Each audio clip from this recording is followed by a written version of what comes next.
So I don't know how this video might sound when I'm done with it, but please bear with me because I think there are a few things that we have to look at as to the nature of Tom Clancy's The Division 2.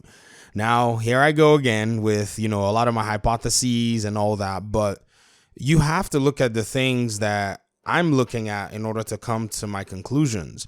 And the first thing that I have to just, place there right on the table is just to say that The Division or even The Division 2 is not a mainstream game. Sure, it could be a AAA title, but I don't think it's mainstream in the sense of games that have cut their teeth on, is that how you say it? Cut their teeth? Whatever. On making games that are actually, household names over the years. So if you want to talk about mainstream games, maybe they'll follow a specific pattern. Maybe they'll follow a specific genre and they'll be out there. So mainstream in the looter shooter side of things is maybe like, I don't know, World of Warcraft. Is that a looter kind of RPG game? Maybe it is, maybe it's not. I don't know much about it. But a lot of people always compare some things about WoW with the RPG nature of The Division.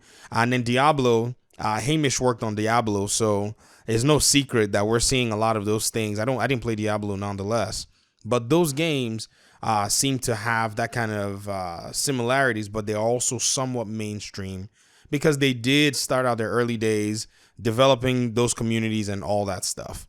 Now, what really makes The Division 2, though, very niche and not mainstream is that there are a lot of other shooters that are mainstream that are very appealing to the grand audience. And the reason The Division is kind of like sidelined by design or by circumstance or whatever you want to call it is because a lot of people are used to that. So I'll give an example of some of the people who first put their hands on The Division and The Division 2 and some of their assessments after they had checked the game out. The first one I'm going to give is from a YouTuber named Big Fry TV. Now, he's a mid-sized YouTuber.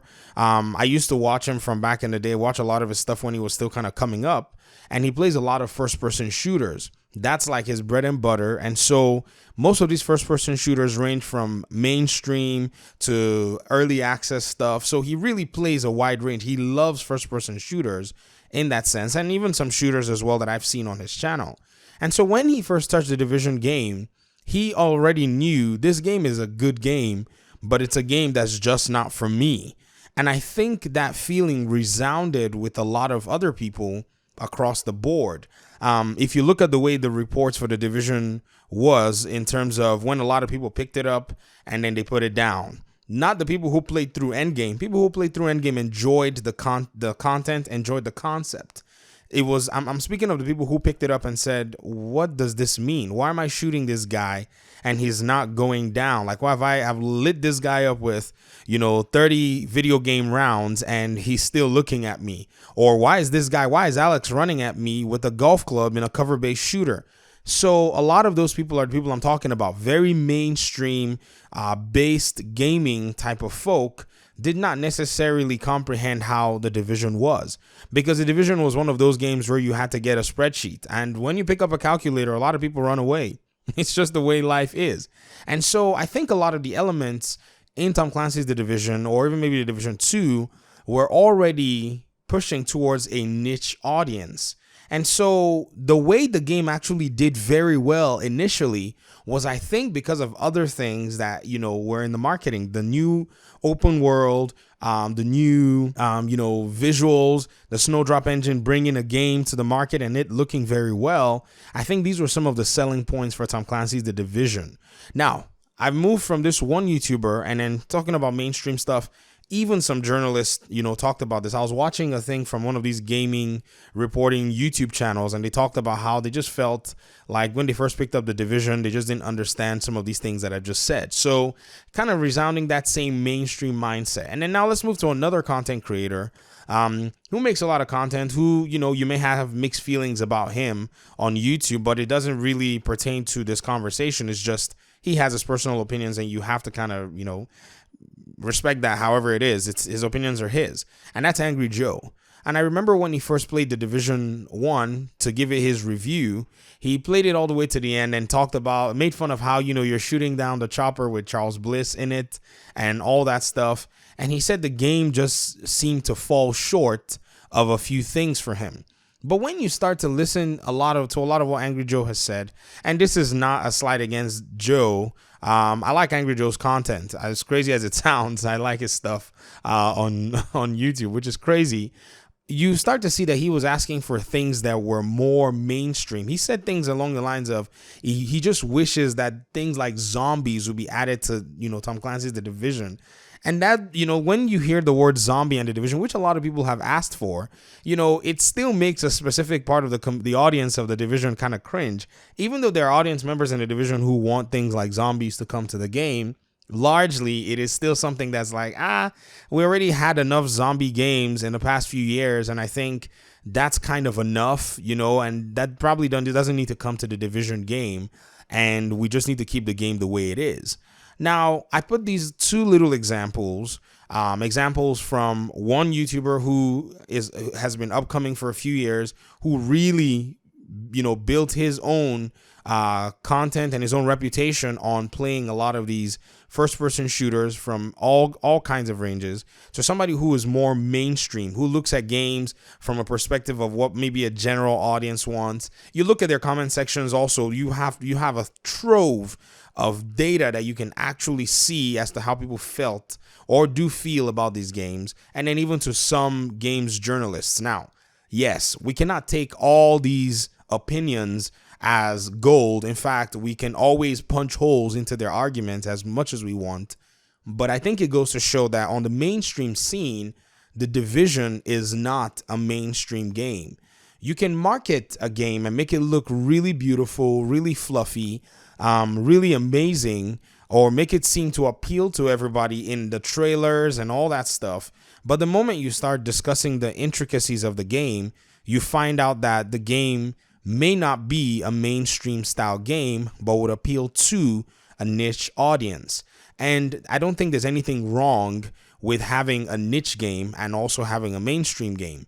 Now, we'll do some examples of Ubisoft's mainstream games. Ubisoft does have some seriously mainstream, titles. Assassin's Creed, very, very mainstream Ubisoft title.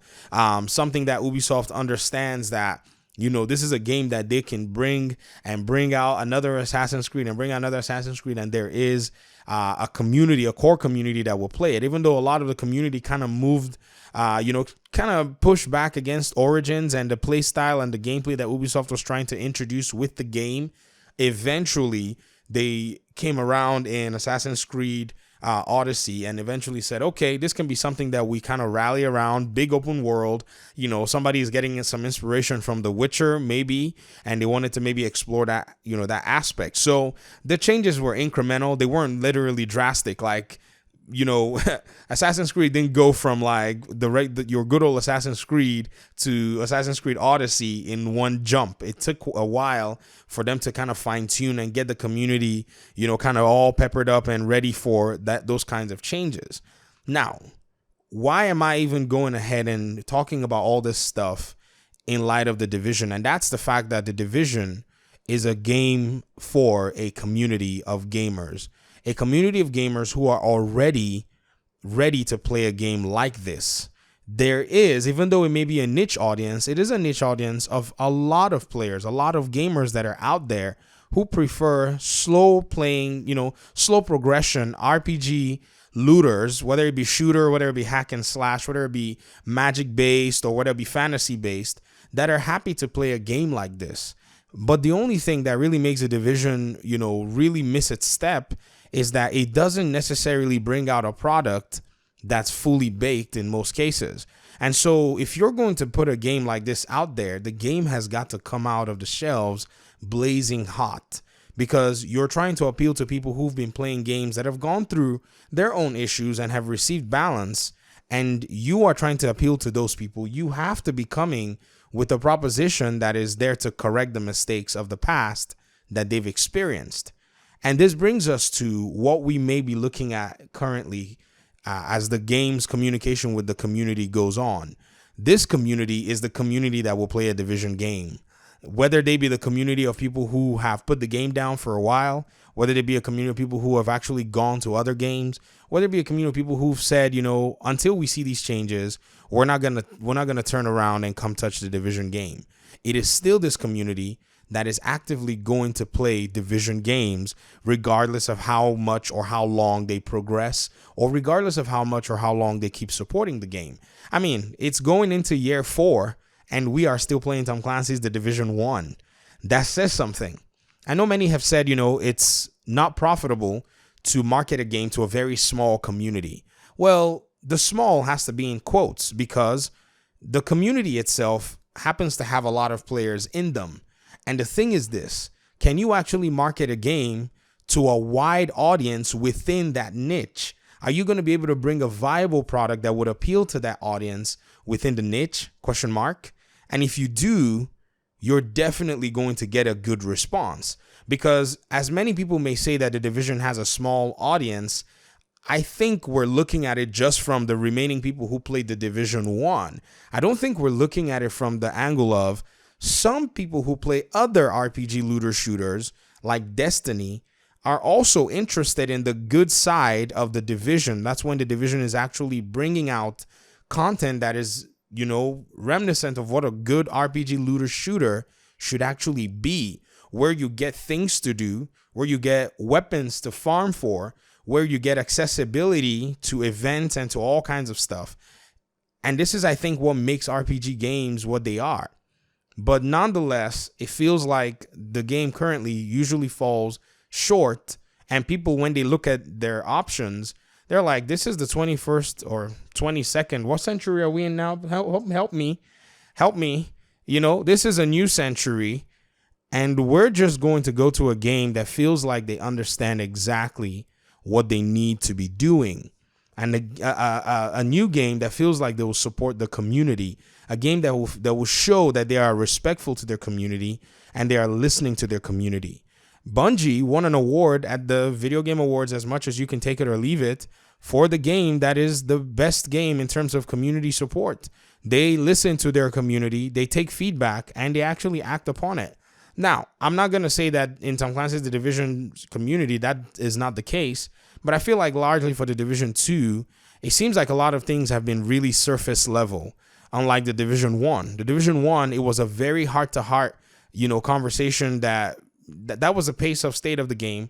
Those were the conversations that we had, and almost everything was done in a way that was directed at pleasing the community, making the community happy.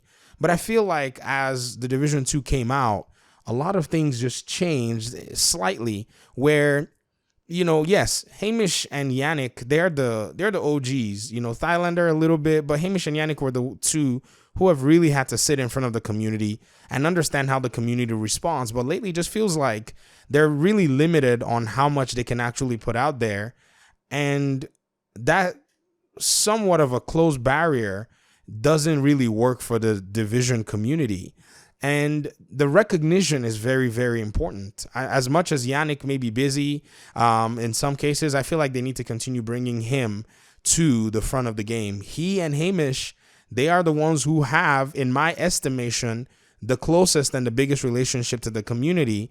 And they need to give them a lot of tools to be able to discuss with the community and put some things in front of the community, just like they did in the former state of the games.